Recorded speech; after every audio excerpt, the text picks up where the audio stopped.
लग्नाआधी मुलीने मुलामध्ये नक्की काय बघितलं पाहिजे? बघ, लग्नाआधी प्रत्येक मुलीच्या मनात एक प्रश्न नक्कीच येतो की मुलामध्ये काय बघायचं, त्याचा पैसा की त्याची धमक. मुलीच्या लग्नाआधी तिच्या घरातले बघतात की त्याच्याकडे पैसा आहे की नाही, गाडी आहे की नाही, बंगला आहे की नाही, जमीन आहे की नाही, पण हे नाही पाहत की तो लायक आहे की नाही.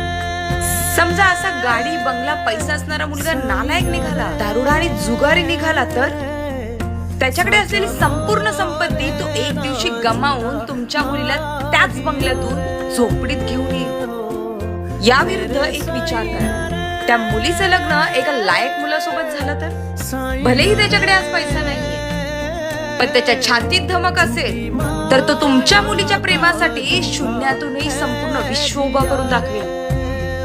म्हणून मी अशा मुलींना एवढंच सांगेन, गाडी, बंगला, पैसा असणाऱ्या मुलासोबत लग्न करू नका. तर अशा मुलाशी लग्न करा ज्याच्या छातीत धमक आहे आणि त्याच्या मनात तुमच्याविषयी प्रेम आहे ना, अशा मुलाशी लग्न करा.